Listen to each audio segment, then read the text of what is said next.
Police are searching for James Thomas, believed to be... And this movie definitely falls into the category of cult classic. As far as like, I consider myself a pretty big movie buff, and until you mentioned it a few episodes ago, I had not fucking heard of it.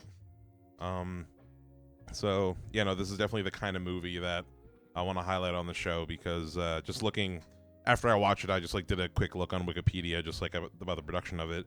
And this movie was a pretty big flop.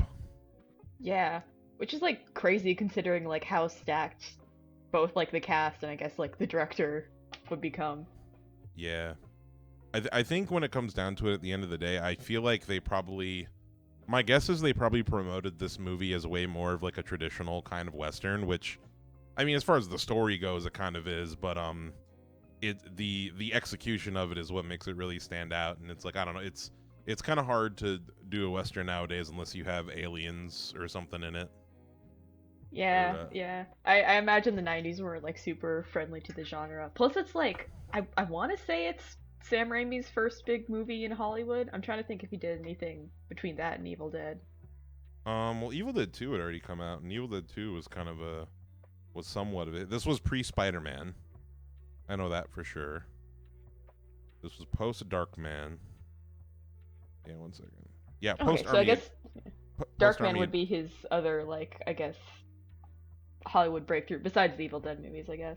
I'm not usually big on westerns. I think I tend to like more spaghetti westerns because those tend to be more, I guess, playful with the format, with the way they shoot things. Like, I think of like how Sergio Leone did his stuff, and that's much more wild with the camera than like I think most traditional American westerns would be. And I think this leans more towards that kind of playful camera stuff and like cartoon character cast.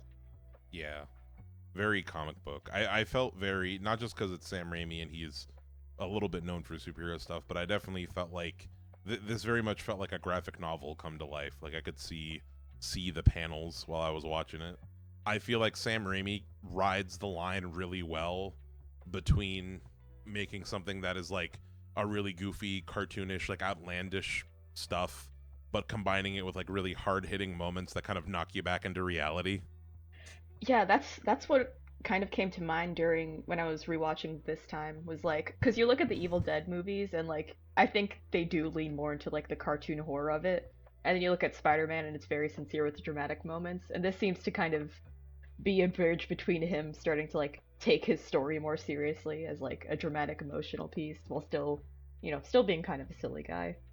Yeah, no, I really enjoyed this movie. I definitely want to visit it again. Increase my Sam Raimi repertoire. The police are searching for James Thomas, believed to be...